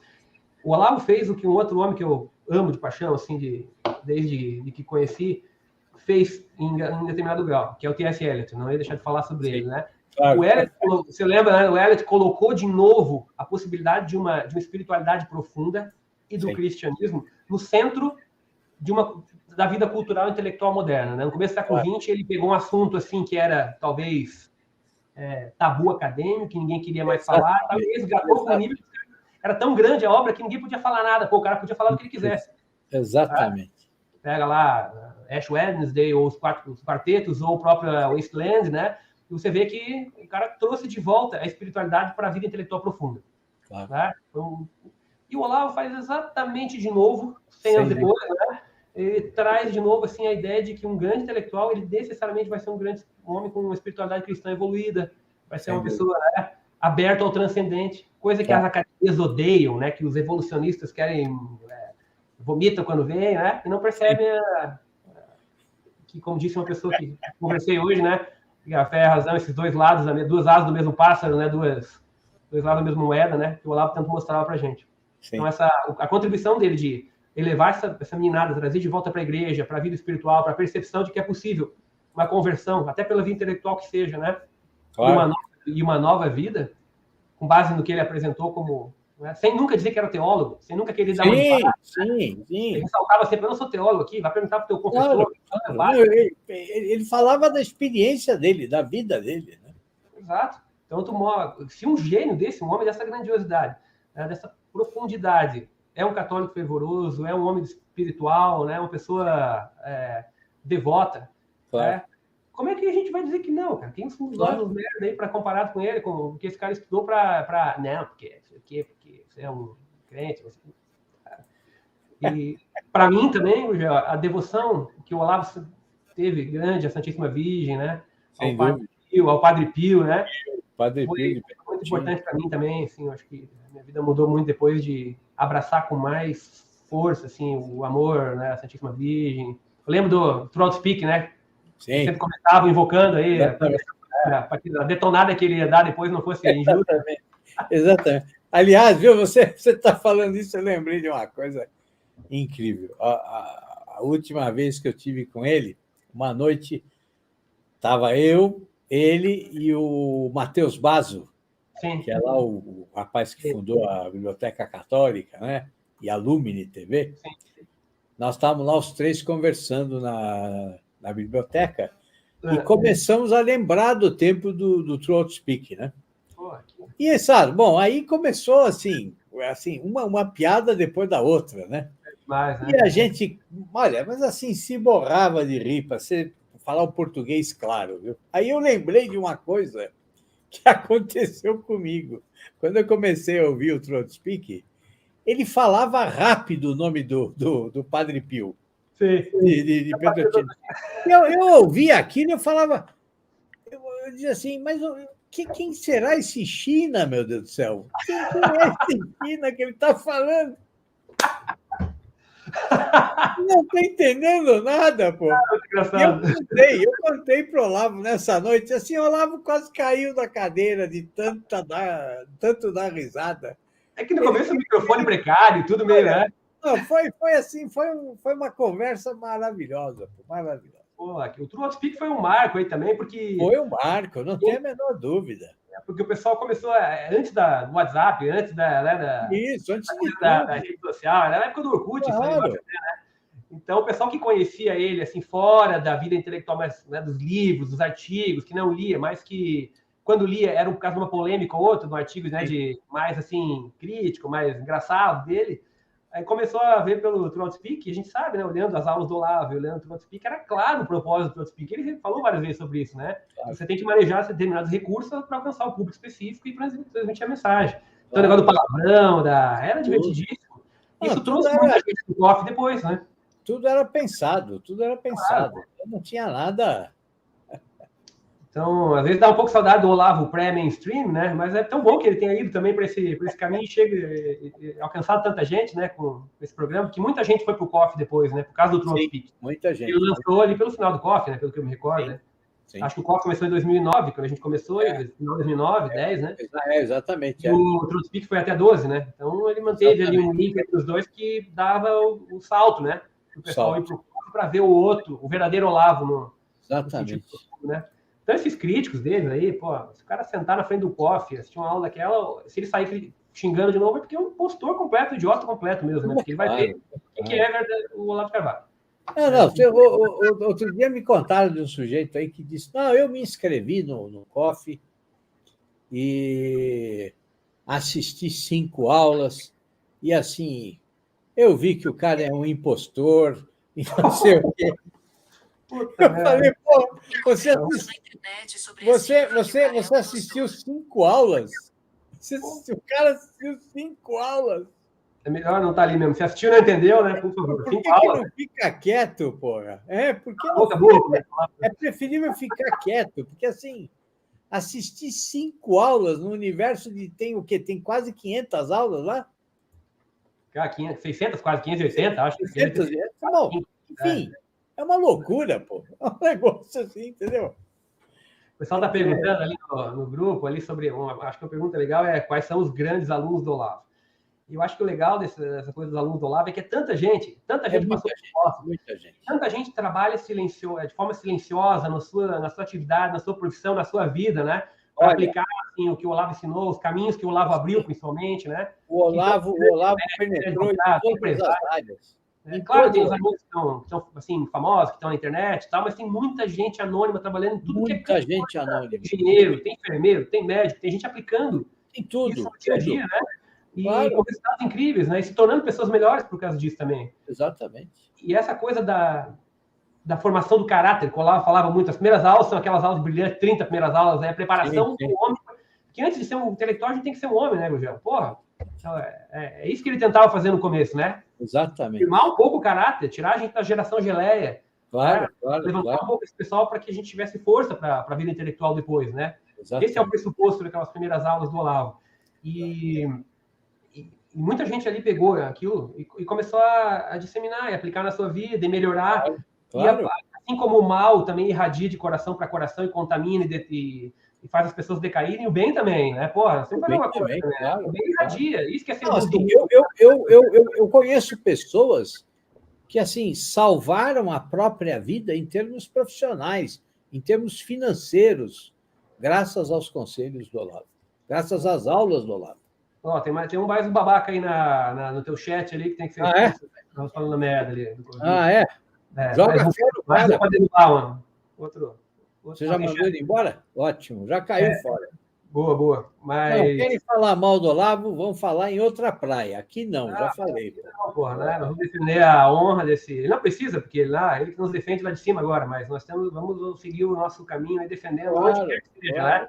Nós não vamos abrir mão da amizade, da verdade, desse amor filial pelo nosso professor de jeito nenhum. De jeito nenhum. Aliás, é uma pena que esse computador dá para mostrar para o pessoal a foto do Olavo que você tem aí no seu aqui, né? Deixa eu virar aqui a câmera. Vê se você consegue mostrar aí. Meu Deus, vamos ver se aparece lá em cima. Aqui está o Padre Pio no meu gabinete, o Victor Franklin. Está lá o Olavão. Ó. Olavão, é isso aí. Muito legal, muito legal. Mas o Hélio está lá também, não se preocupe. Também o Hélio, sem dúvida. O Hélio não pode ser. O Márcio, vocês não sabem, mas o Márcio é um profundo conhecedor de literatura inglesa, tá? Ele está aí, é um juiz, tudo, mas assim, é um profundo conhecedor de literatura inglesa e um especialista no T.S. Eliot, tá? Então, assim, é pena que ele não tem paciência e tempo para estar nas redes sociais ensinando, porque assim, era um cara para a gente seguir de olho fechado, porque se ele falar só sobre literatura de língua inglesa, já é, assim, uma maravilha. Minha conta, não tenho conta na rede social, só na tabacaria. Bom, e é também um fumante de cachimbo maravilhoso, né? É um mestre, está escrevendo um livro sobre cachimbo. Quando é que o livro vai ficar pronto, Márcio? Está quase. Eu estou sempre revisando, escrevendo mais um pouquinho, né? Ótimo. Porque eu escrevo à mão, eu tenho que fazer depois a transcrição dos egípcios no computador, né? Mas aliás, Márcio, olha, vamos fazer uma live qualquer dia para falar só de cachimbo. Vamos, aí sim. Vamos. Tá bom? Você topa? Vamos lá, mas desde que a gente fume enquanto isso, né? Fumamos, claro. Não, e fora que assim, o que ele entende de cachimbo e de tabaco, assim, eu sou um aprendiz perto dele. Eu escrevo para ele perguntando, Márcio, tal coisa, o que você me diz? Aí ele manda um relatório completo de umas 3, 4 laudas. Aí eu faço... Outro dia eu fiz a bobagem de me perguntar qual o primeiro cachimbo, professor? Eu falei, compra um de espiga de milho aí. Puta, levei uma bronca do Márcio. Ele falou, você tá louco? Como é que vai falar para fumar um cachimbo de espiga de milho? Compra um Savinelli, pô. Não, guarda o dinheiro, espera um pouco mais, né? A gente tem... guarda o dinheiro, espera um pouco mais e compra uma coisa melhor, pô. Delayed gratification technique, é uma expressão, né? Dá um tempo e vamos aproveitar mais ao final, né? Mas... Exatamente. Uma outra coisa que eu queria mencionar que eu lembro de lição pessoal do Olavo, que impactou a minha vida, acho que vale como relato, se me permitires. Uma vez eu ouvi o Olavo...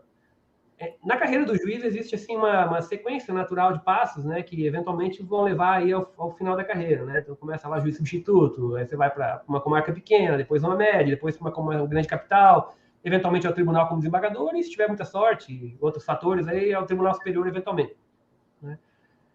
Mas eu começou meio hobbit, eu prefiro, né, o meu canto e ficar mais, né, isolado e tal. E o Olavo, uma vez, ele dizia assim, é algo que eu sinto com o meu trabalho, que eu podia estar numa comarca maior, estar assim, num nível mais alto da carreira, eventualmente chegar ao tribunal e tal, e não pretendo. E o Olavo dizia assim, eu já sou o que eu queria ser quando eu crescesse. E quando ele disse a primeira vez isso, eu refleti muito sobre o que realmente importa, e o que eu queria muito sobre a minha carreira, sobre a vida, sobre o trabalho, o peso das coisas, né? Que a gente sempre tem em abstrato, a gente sabe que a família é mais importante, a gente sabe que o cuidado com os filhos é primordial, mas às vezes na hora de aplicar, a gente toma decisões que não são exatamente aquelas que dizem respeito aos seus valores reais, aquilo que o Ortega você falava, né? Eu morreria por isso, efetivamente. Claro. Né? E isso me ajudou a escolher o ponto onde eu quero ficar, até exatamente qual é o meu trabalho, né, como magistrado, até onde eu quero ir, por que eu estou aqui há tanto tempo, já podia estar em outro grau mais alto, etc. Né? Eu posso dizer como ele que eu já sou o que eu queria ser quando crescesse, embora não seja muita coisa, mas pelo menos é alguma coisa que eu queria. Mais uma coisa que eu aprendi com o mestre também. Não é? E você tem uma família linda, né? Legal, e tem está fazendo esse trabalho maravilhoso aí, que é uma coisa incrível, com os presos. Você tem ideia? Deixa eu fazer uma correção para ele. Tá? lamentavelmente, encerramos aí, em época recente o projeto. É mesmo, Vou Márcio? explicar por quê, Gugel. Como tudo no Brasil que começa, que assim, o estamento burocrático no Brasil tem uma tendência a piorar as coisas, né, quando elas acontecem. E começaram a surgir algumas regulamentações que, na minha ótica, né, essa é uma crítica pessoal, não estou falando em nome da magistratura, muito menos em nome do meu tribunal, não posso e não faço isso. Agora falando como a minha visão como juiz, né? Saíram resoluções e provimentos que tentaram, que disciplinam essa questão da diminuição da pena pelo emprego da leitura. E agora é uma coisa assim, você não pode selecionar os livros, eles podem ler o que eles quiserem, pode ser o Tio Patinhas, pode ser a Turma da Mônica, pode ser o Paulo Coelho, entendeu?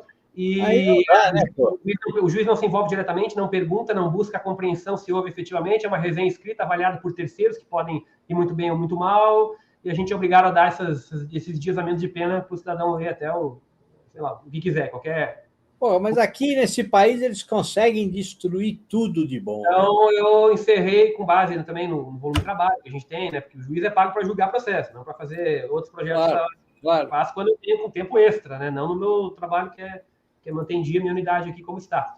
Mas então a gente teve que encerrar a contragosto em função dessas novas disciplinas que infelizmente alteraram para algo que eu entendo que não tem assim jeito pedagógico e de melhora de caráter nenhum. É a minha opinião. Se o cara lia Dostoiévski com você, e agora ele pode ler Tio Patinhas e ter a mesma diminuição de pena, pelo amor de Deus, isso é uma piada, né, Márcio? Mas como herança ficou uma belíssima biblioteca no nosso presídio, com os noivos, o pessoal lê a Montanha Mágica, que o nosso amigo Arno deu uma patinada, até tem que pegar no pé dele depois. O pessoal lê Shakespeare, lá tem uma biblioteca bem grande com coisa boa. Então, eles podem escolher esses livros ainda. Claro, mas tem muita coisa pior no meio, né?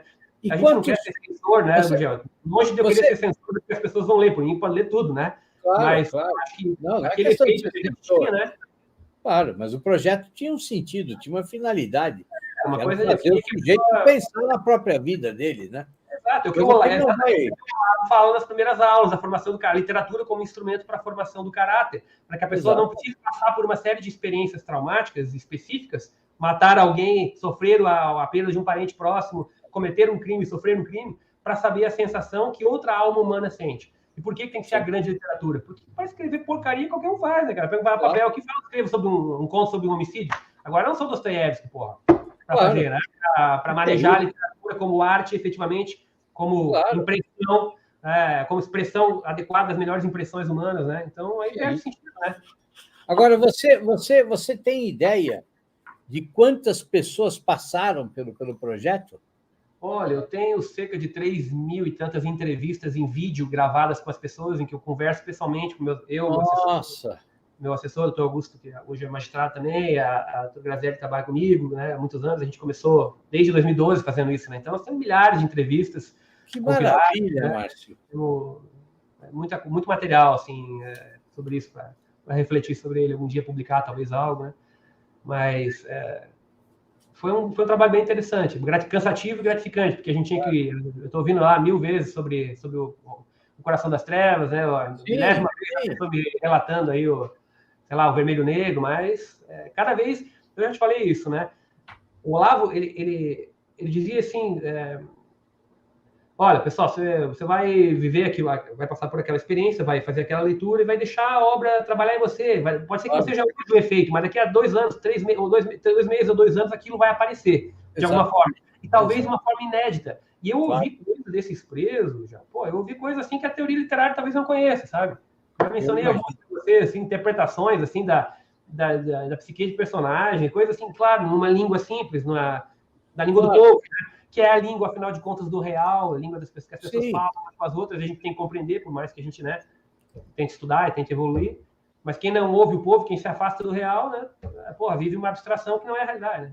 Exatamente. A gente ouve coisas ali impressionantes, sabe? Que coisa. Né? Quantos anos foram de projeto, Márcio? 8. 8 anos. Puxa vida. Então, que maravilha, hein? Olha, mas assim, eu vou dizer uma coisa aqui em público. Se alguém aqui quer fazer um trabalho de pesquisa antropológica, literária, sociológica, filosófica, quer fazer um mestrado nessa área, assim, vai lá com o Márcio e pega essas entrevistas com esses presos e tudo que eles falavam e tudo que eles escreviam, que assim isso vai dar um trabalho magnífico, Só não pode fazer que nem uma infeliz aí que publicou, eu fiquei sabendo que publicou um trabalho aí sobre o nosso projeto com base num vídeo que tem na internet, onde eu converso com meus assessores, e ela, em vez de preocupar com o conteúdo, com o que a gente estava escrevendo, ficou falando da caneta, da gravata, da não sei o quê. Não acredito. Não, pelo amor de Deus, não, nem sabia disso, é mesmo? Não, é um negócio deprimente, cara. É quão baixo consegue ser a academia, né? A gente que é um do Olavo, assim, com uma, né? Triste, cara. É triste. Mas já teve alguma pessoa que fez algumas pesquisas aí que saíram interessantes. É? Ótimo. Tem um material legal aí. Muito bom. Mas é apenas um pequeno fruto, notinha de rodapé, a nota de rodapé das influências do Olavo tem trabalhos milhões de vezes melhores aí, muitos alunos dele, tenho certeza. Tem muita gente em todos os ramos, como eu disse, mas o legal é assim, você aplicar na tua vida, no teu pequeno trabalho, na tua família, um preceito, um ensinamento que você ganhou dele, né, para melhorar um pouco, né? E tentar melhorar a si mesmo. A ideia foi essa. É isso aí, Márcio. Pelo Instagram do Dr. Márcio. O que é? O povo está clamando. Olha aí, pelo Instagram. a Diandra está aqui e diz que os comentários o pessoal está pedindo para você abrir uma conta no Instagram, Márcio. Não, isso aí não dá. Não. Isso aí, por uma série de razões, eu já vou te explicar rapidamente, além dessa questão de eu ter pouco apreço aí pelo tipo de comunicação que se faz nas redes sociais, embora respeite e assista, né, as pessoas que eu gosto, eu tenho a questão da magistratura também, sabe? E eu sei. O juiz tem, assim, às vezes que eu falei em internet e tal, foram sobre tópicos que eu realmente precisava falar, coisas que me incomodavam muito, como desarmamento, né, ou a questão da literatura no trabalho e tal, mas embora eu entenda, eu sou bastante contra a exposição do magistrado em rede social, sabe? Porque a pessoa acho que tem que ter uma tema, não é assim uma questão de snobismo, de modo algum, ao contrário, mas é uma questão de uma preservação, porque a pessoa que vai se deparar com o magistrado para um julgamento, ele tem que, sim, ter uma certa ideia de que corresponda a uma realidade, de que está diante de alguém discreto, de alguém que vai tentar, né, no medida do possível, observar com muita atenção o seu trabalho, não vai desviar o seu foco em outras coisas externas, né? Porque, afinal, a gente lida com um negócio chamado vida, com um negócio chamado liberdade, e que são matérias, assim, muito caras, assim, para as pessoas, né? Patrimônio, o amor familiar, a liberdade das pessoas. Então, quando dizem que a magistratura é um sacerdócio, em determinado grau, é assim. Né? Mas você sabe, você está falando isso e eu estou me lembrando que, assim, eu nasci numa família de advogados, né? Sim. Eu fui o único que saiu aí, fui a única ovelha negra aí que não foi para essa área. Mas, assim, o que se comentava em casa era assim, era que o juiz não tinha nem vida social, certo? Quer dizer, você encontrar com o juiz num baile de carnaval era uma verdadeira afronta, isso era uma coisa louca, porque, assim, o juiz tinha que se preservar exatamente para poder julgar de maneira absolutamente livre o que quer que fosse, entendeu? Por isso que, por exemplo, eu acho, opinião pessoal também, eu lembro sempre, não fale em nome de outro juiz, não fale em nome de associação de juiz, não fale em nome de tribunal e muito menos de órgãos superiores, né? Mas eu acho, por exemplo, muito ruim a existência do negócio chamado TV Justiça, que, na minha percepção, coloca magistrados numa situação de destaque ali, em que eles são meio protagonistas e parecem assim, né, que estão ali... Pô, o magistrado está ali para ouvir pedidos e aplicar, né, a lei, o processo de justiça e tentar resolver os casos da maneira mais rápida possível e menos palhafatosa possível, né? E eu acho a existência da TV Justiça um erro grave, porque a transparência não significa vitrine, não pode significar vitrine. Transparência significa poder ser acessado pelas pessoas quando necessário. Isso acho que a justiça já tem suficiente, né? Então, tudo tem seu lugar, cada profissão tem seus pesos, né? A vida social do magistrado realmente deve ser mais restrita, né? A gente tem que ter poucos e bons amigos para que a gente possa julgar as pessoas com tranquilidade, sem grandes, né, dificuldades, né? É o peso. Tudo tem seus prós e contras, né? Esse é um dos pesos. Mas a gente tolera... É um peso honroso, né? Honroso. A vocação é aquilo que você mencionou, é o que o Olavo dizia, né? Aguentar coisas que as outras pessoas não aguentariam. A gente aguenta. Exatamente. Né? Aguentar a ameaça de morte, quando a gente lida do crime organizado, aguentar certos graus de solidão. Mas tem as vantagens também, né? Tem a sensação de justiça quando a gente consegue produzir, é muito boa. Exatamente. Muito bem, doutor Márcio. Olha, foi um prazer ter você aqui, meu querido. Puxa, fiquei muito feliz, viu? E acho que todo mundo que está aqui, que acompanhou a nossa conversa, mais de 500 pessoas aqui acompanhando a nossa conversa, ouvindo a gente falar a respeito do Olavo, isso é incrível. E o vídeo vai ficar aqui para sempre. Então, isso é... né? Aliás, é a sua segunda participação. Se vocês puderem, assistam um outro vídeo do Márcio que tem aqui, ele contando como é que ele trata a questão da leitura com os filhos, que é um vídeo excelente, é um vídeo fantástico. Legal aquele papo. Quero só aproveitar já para parabenizar então essa meninada aí que está descobrindo o Olavo agora. Vão firme, vocês só vão ganhar.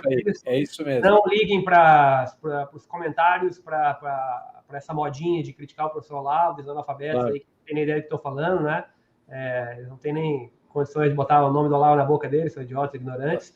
Estudem, vão cada vez mais, sem dúvida, se aprofundar. Quem gosta do Olavo nunca vai participar, pode ficar tranquilo de nenhum tipo de seita, né? Como os detratores de vento, né? Acho que a gente vive, professor Gugel, uma espécie de comando mental, assim, telepático. Nunca houve sequer uma durante olha, isso é a coisa mais esdrúxula, mais bizarra, mais... assim, é ridículo, mostra assim, uma ignorância, assim, uma pequenez, assim, uma ignorância completa, né? Então, podem ficar tranquilos, vocês só vão crescer com isso, vão aprender claro. Assim, a devoção ao que é mais alto, né? A gente aprende a olhar para os grandes homens, entre eles o Olavo agora, né, no panteão dos grandes ali, e pensando não como é que o Olavo sempre ensinava também, não como a gente vai, o que a gente tem que dizer deles, mas o que eles diriam de nós, né? A gente trabalha sobre o peso dos gigantes, sobre o olhar dos gigantes, né? Exatamente. Eu trabalho aqui, eu quero olhar para o Olavo ali em cima, um que esse cara diria de mim aí com o que eu estou fazendo hoje, né? Essa merda aqui, será que podia ser melhor? O que o Eliot diria, o que o Thomas Mann diria, o Padre Pio, principalmente, diria, o que eles diriam de nós, né? Então, vamos seguir com o Olavão, que ninguém aqui vai virar bitolado, nem membro de seita, ao contrário, vocês vão virar... Não, ao contrário. Intelectuais independentes, devedores desse grande homem aí que vai ser sempre nosso mestre, né?